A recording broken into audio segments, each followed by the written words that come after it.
سجده تلاوت چگونه است؟ اگر قرآن را ختم کنیم و بعدا 14 سجده کنیم جایز است یا نه؟ سوال دیگری هست.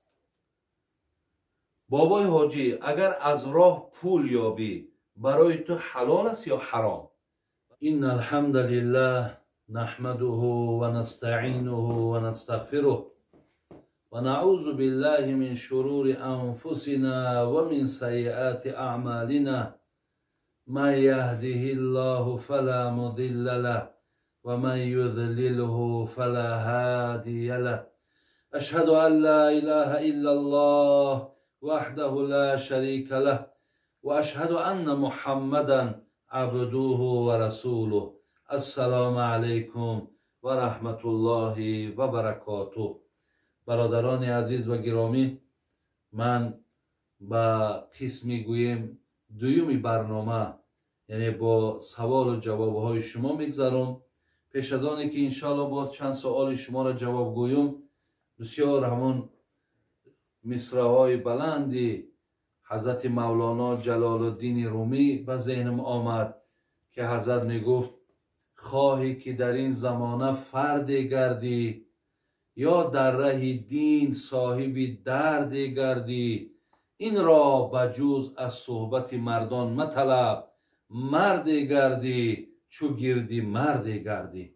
برادران عزیز و گرامی، میگد مردان خدا خدا نباشند لکن زی خدا جدا نباشند. البته انسان همون مقام مردی، همون هیبت مردی، همون وقار مردی را میگه وقت پیدا میکنن که با مردان خدا اگر هم نشین باشد، اگر سخن مردان خدا را گوش اندازند، اگر محبت و میلشان به گوش کردن سخن مردان خدا باشد، اینها صاحب ناموس میشوند، صاحب ننگ میشوند، صاحب درجه و مقام میشوند. از این لحاظ حضرت مولانا را خدا رحمت کند میگد که خواهی که در این زمانه فرد گردی یا در ره دین صاحب درد گردی. البته تو خواهی که دائم نام تا به خوبی یاد کنند، دائم در حق تو گمان نیک پیدا شود، هر جا نام تا بگیرند از تو تعریف و توصیف کنند، یا اینکه در درون داخلی تو یک ننگ و ناموسی دینی پیدا شود، میگد ایرا میدانی که دعواش در کجاه، طبابت ایرا میدانی در کجا هست، میدانی که این مقصد گنج از کجا پیدا کرده میتونی. این را بجوز از صحبت مردان مطلب، مرد گردی چو گردی مرد گردی. در کجایی که یک صحبت مردی خدا شد، حتما گوش انداز، تو این مقام این منزلت پیدا میکنی. میاییم برادران عزیز و گرامی به سر سوال های باقی مانده. دیگر برادر سوال کردند سجده تلاوت چگونه است؟ اگر قرآن را ختم کنیم و بعدا 14 سجده کنیم جایز است یا نه؟ یعنی برادرای عزیز، شما میدونید که در 14 آیت از قرآن یا در 14 گویم موضع از قرآن سجده تلاوت است. یعنی وقتی که همون بعضی خواهرها و برادرها برای ما گپ میزنن، همون قرآن ده بعضی قرآن ها ده اشاره هست که از دو طرفش بعضی اشاره های ماندن که یعنی معنا همین است که همین آیت به خواندنش سجده تلاوت به گردنت واجب می شود. برای همین اکو توصیه من همین است که شما اگر به شرط هر یک آیتی را که خواندین در زمانش همون سجده تلاوت کنین. خیلی انسانیه، اگر نکردیم ترک واجب می شود. ممکن یا فراموش کنیم یا ممکن که خدای مهربان مهلت ما تمام کرده باشد و ما اگر ای را انجام نداده باشیم یک واجب دیگه در گردنمان باقی میماند. برای من هر یک آیتی را که شما از قرآن خواندین سجده تلاوت، بسیاری از برادران میپرسند همین قاعده اجرا کردنش چگونه است؟ همیشه شما میدونید که ما در زمین میشینیم، لوح میگذاریم و قرآن خواندن میگیریم. همین زمانی که آیتی همون گویم سجده را که به گردنمون واجب است وقتی خواندیم، همون زمان میتونید شما قرآن یک طرف گذارین، دیگر بلند شدن نیت کردن هیچ چیزی نداره. فقط همون سرت میمونی در سجدگاه سبحان ربی الاعلا سبحان ربی الاعلا سبحان ربی الاعلا.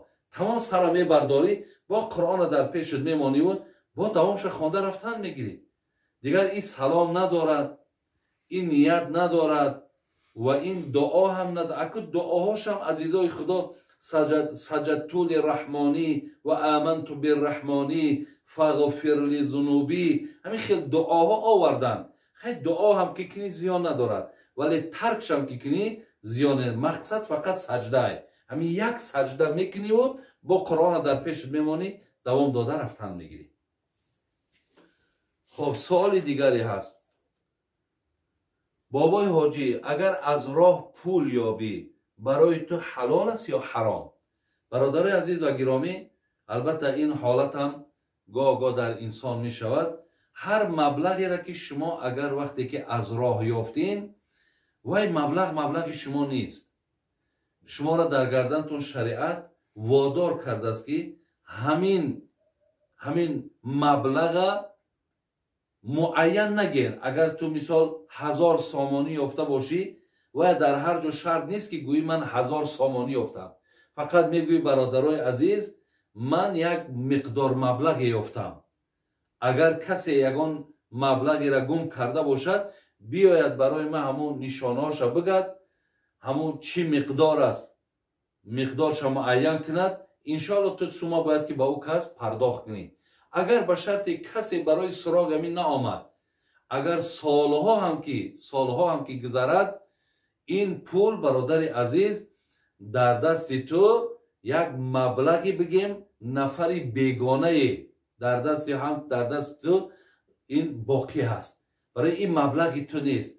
اگر به شرطی که تو کمبغل باشی، بیچاره باشی، ناتوان باشی، در جان خود هم که صرفش کنی حق داری، ولی نیکی روزی که همین پولدار آمد و گوید که همون مبلغی من بود، همون نشانهاش گوید، مقدارش گوید، تو باید پول این آدم باز پس بگردانی.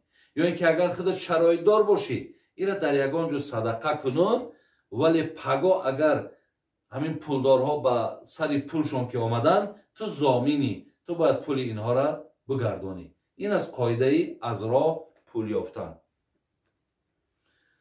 اما یک حالت برادرای عزیز، یک کس ما را در یک محفل سوال کرده بود. بعد وقتی من همین خیلی بیان کردم، یک برادر در همون محفل نشسته بود، ای گفت خی همین بابای حاجی همین نیاویش بهتره. من برای چی؟ گفت خیلی یک دردی سر بده این مقصد چیزی نبوده است که من از این خوب یعنی راحت کنم یا بگم که خیلی خدا مرا داد است. گفته با یک طریق شوخی، یعنی یک بگیم امانت بگیم یا یک چیزی که در گردن تو دائم این چیز برادر عزیز باقی میمونه. دیگر سوال کردن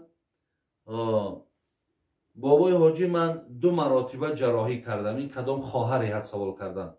بابای حاجی من 2 مراتبه جراحی کردم، از شوهرم جدا هستم، پدر و برادرانم به من صدقه فطر میتیند، آیا ممکن است که من مبلغ اونها را گیرم؟ البته صدقه فطر ای طرف پدر و مادر به فرزند اجازت نیست، یا فرزند به پدر و مادرش یا به خانوش بگیم به زنش به فرزنداش صدقه فطر بتد، زکات بتد جایز نیست.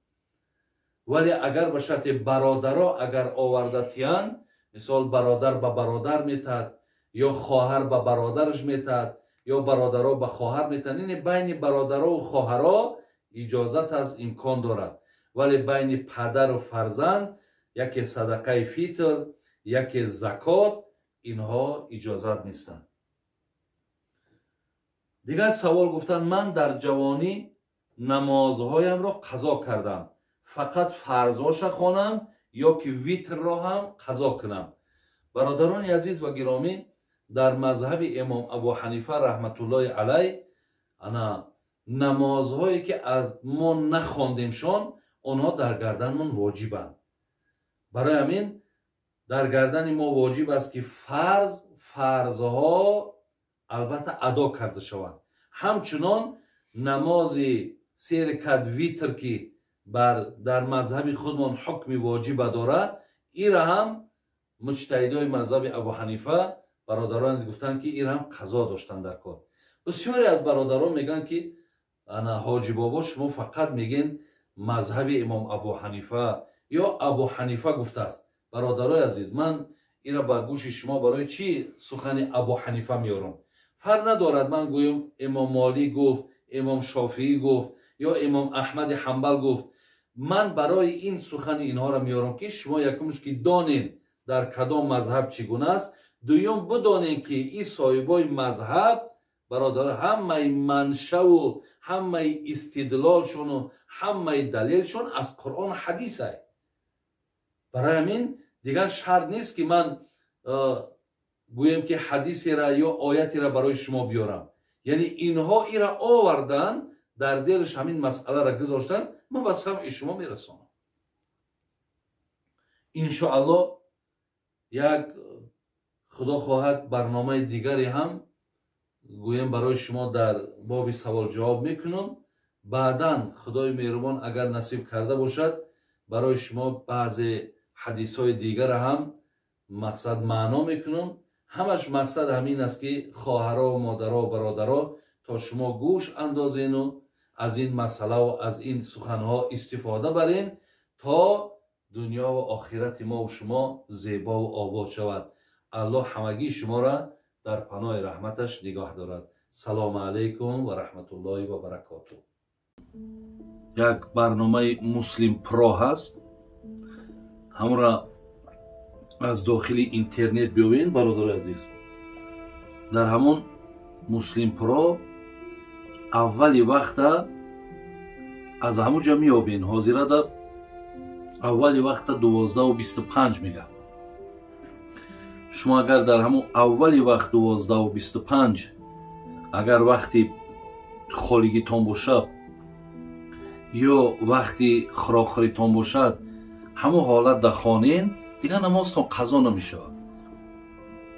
شرط نیست که شما در ساعت 1 خانین یا در ساعت 1:30 خانین. برای همین در همون ساعت 12:25 هم که شما اگر نماز پیشینتان خانین این هم میشه. لیکن اگر امکان نشید برادر عزیز، یعنی هیچ لحظه نشید که شما نمازاتون ادا کنین، اگر چندی که برای ادا کردنش یک سعی کو، یک حرکت کن، امکانش باشد بخوان. لیکن اگر نیافتی و شرایط و امکانیت جای نماز خواندن، بعدا برادر عزیز ایرا که گوییم تا نماز عصر همین اول قضاتون میخونین و بعدا نماز عصرتون میخونین.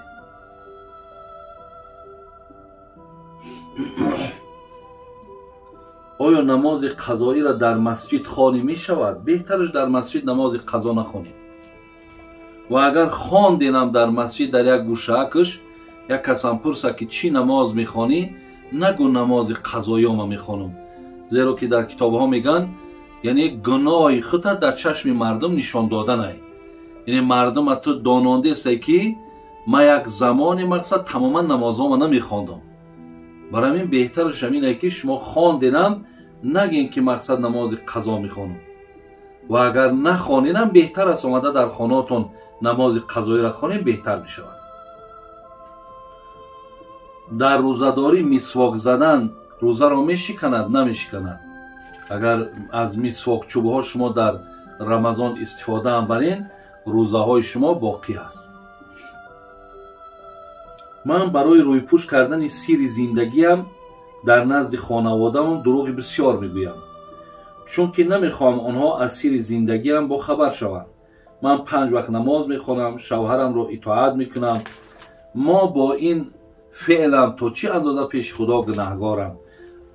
البته مقصد این عادت خوبی هست که وقتی خواهرای ما از مشکلات های زندگیشون گپ نمیزنن، زیرا که امروز در همه زندگی ما مشکلات های برادرای عزیز بگیم وجود دارد. برای همین اگر خواهری که صبر میکند، تحمل میکند و نمیخواهد که مقصد گفت این خواهر ما که از مشکلات های زندگیش پدرش و مادرش آگاهی پیدا کنند، غمدار شوند، یعنی دویم در فکر همین زندگی همین دخترک باشن انشالله بهترین است. لیکن فقط دروغ نگو. هرگاهی پرسیدن مقصد زندگی چخیل است، الحمدلله بگو انشالله خوبه. خیر که زندگی مقصد راستش، زندگی مثال پدر مادر به مشکلات و به سختی نمیشوه که همین زندگی خودتون مقصد پیش رو بیارین چکل زندگی ها از بین بدن. لیکن انشالله در عموم همش خوبه، همش خیره گفته با همین گویم بهتر است. دروغ نگین. فقط بگیم بعضی مشکلات هایی که در زندگی ها هست یعنی چقدر دور بگیرین انشالله همش خوب میشه گفته. با همین طرز اگر خواهر عزیز شما بیان کنین این بهتر می شود. بابای حاجی من صاحب 3 فرزند، پسر سیوم هم گپ نمیزند، عقلش کم است. شوهرم دائم با من جنگ میکند، میگوید که تو پسرم را اینوالید کردی، تو را دوست نمیدارم. دائما طعنه میکند، هوشش دائما به زنهای کوچگی است. میگویم این سنجش خدا هست، گوش نمیکند. دلم از زندگی مانده است، چیکار کنم؟ خواهرای عزیز همین در هر یک مشکلات های زندگی شما در حال مانده نشناخید. این ببینین الله در قرآن لقد خلقنا الانسان فی کبد میگه، ما انسان در مشقت در رنج آفریدیم. برای همین عزیزای خدا میگن که در این عالم دلی بیغم نباشد، اگر باشد دلی آدم نباشد. خواهر عزیز یگان دل در امروز نیست که غم نداشته باشد. برای همین شما الله مهربان که همین قد توفیق داده که همون را از الله میبینی و همین را سنجش الهی میبینی، همین برای تو باید کمکت کنه. یعنی آدم وقتی که رضا میشود در قضای الهی، وقتی هر یک مشکلاتی که آمد از جانب الله که دید، همین اعتقادش باید او را یاردم کنه. اگر چنده که شوهرت میگه این عیب تو بود، این را مقصد تو اینوالید کردی، وای گفتن میگیرد او را خدای مهربان همین نعمتی که تو را داده که تو همین را از الله میبینی او را نداده. برای همین هیچ وقت با گپ های این خیل آدما مانده هم نشه، خسته هم نشه. الله را سپاسگزاری که زندگی تا دوام دادن، بگی پیروزی هم در دست توی، غالبیت هم در دست توی و الله هم به طرف توی. برای همین بگذار وای طعنه میکند، بگذار وای به زن کوچگی دست درازی میکند، انشالله وای جوابش در پیش الله میگه وای جزاش میگیره. لیکن شما انشالله همون صبرتون کنین خواهر عزیز، با الله تکیه کنین، همش خوب و نیک میشد. دل ما زندگی مانده، من خدمت میکشم، من مقصد دیگر قطعی آدم زندگی کردن نمیتونم. انا همیتری و این وسواسه، این بیراه کردن ابلیس شیطان است تا که میخواهد زندگی های شما کنده شود، زندگی های شما ویران شود. برای همین خواهر عزیز هیچ وقت نگو دل من زندگی مانده است. انشالله زندگیت خوب میشه.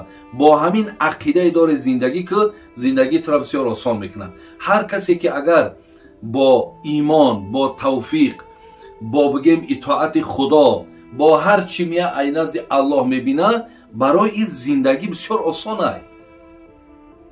انمو زندگی های ما را بسیار دشوار میکند، تاریک میکند، سخت میکند. وقتی چیزی که به سرمان میاد ما از الله نمیبینیم، انا بعد ما مشکلات ایجاد میشه.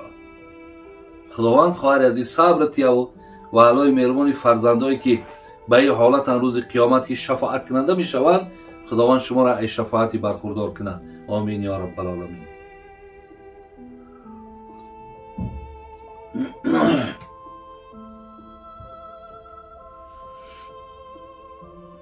در ماه رمضان نماز تهجد را مثل هر وقت میخونیم یا دیگر خیر؟ نه، نماز تهجد برادرای عزیز و گرامی در ماه رمضان هم همون تهجده. یعنی تهجد در ماه رمضان و غیر رمضان یکون فرقی نداره. وقتی تراویح را که خواندیم بود کردیم، الحمدلله همین شبای رمضان ولی بسیاری مردم عادت کرده خواب نمیکنن، تا روز مقصد تهجد میخونن، قرآن میخونن، ذکر میکنن، موعظه گوش میکنن، الحمدلله بهترین. بعد روز خواب میکنن. برای همین نماز تهجد رمضان همون نماز تهجده، یگان فرقی نداره. استاد جان وقتی مشغول کار بودن، در حولی هم فرزندم خورد بود، گریه میکرد. من اهمیت ندادم. گفتم خوابش میبرد. ولی وقتی کارم رو تمام کردم آمده دیدم که مرده است. در این کار خودم رو بسیار گناهکار می حسابم. آیا من در نزد خدا گناهکارم؟ اولین فرزندم بود.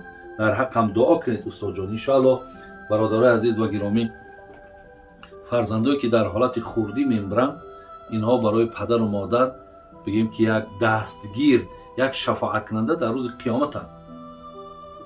این یک مقصد خوبی شد.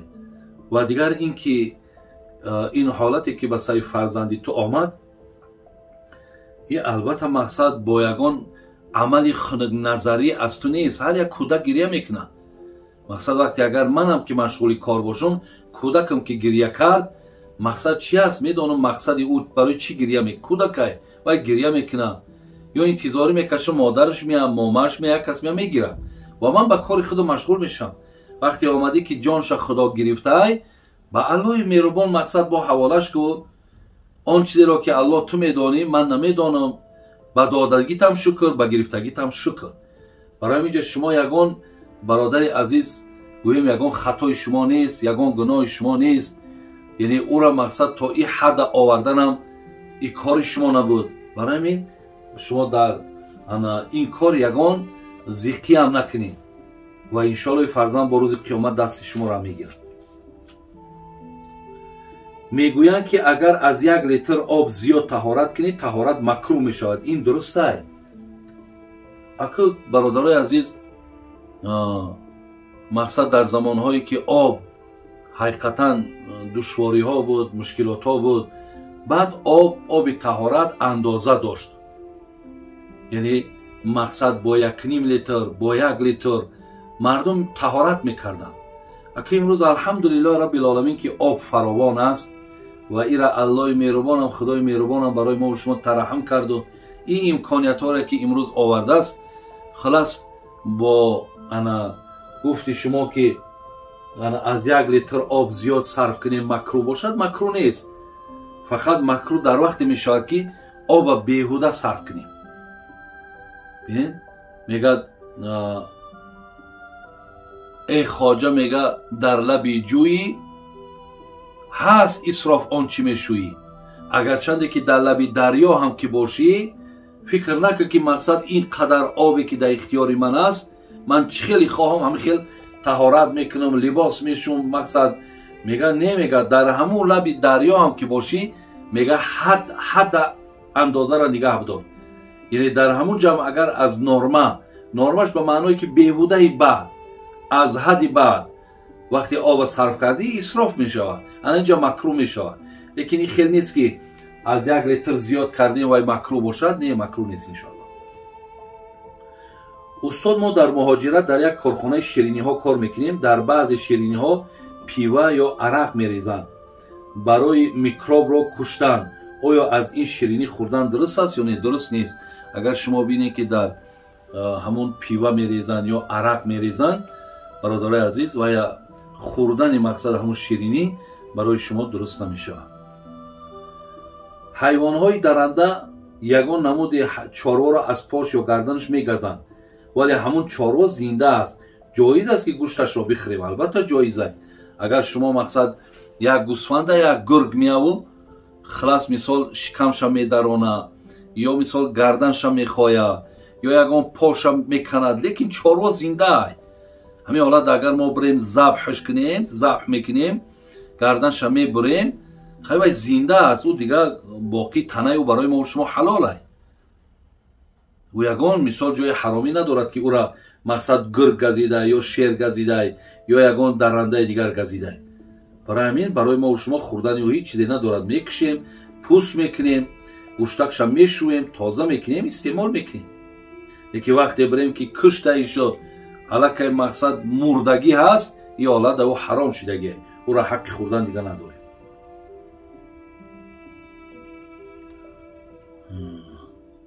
جوانی که از روی بی‌شرایطی زن گرفتن نمیتوند نزد خدا گناهکار است؟ نه. هر یک زنی که وقتی که مقصد هر یک مردی که زن گرفتن نمیتوند، یعنی شرایط ندارد، امکان ندارد، اگر مقصد حتی دنیا را بزنم که پدرود بگه، وای گناهکار نیست، زیرا که وای معذور است، وای عذر دارد. یعنی شرایط امکانیتی ندارد که زن بگیره و زنداری کنه. میگویند که در وقت نماز پای از جای نماز اگر بیرون رود همچنان است که او پای در آتش دوزخ می سوزد. نه، گپای یگان اصل ندارد. وقتی پای ما تای بالای جای نماز بیراه می شود یا در مثال بگیم که از جای نماز ما در بالای یگان زمین میمانیمش، در روی مقصد چیزی که باشد فرق نداره مقصد، یعنی پای ای روی جای نماز بیراه شدن هم یگان نماز ما بوده یگان زیان و ضرر هم پیدا نمیکنه.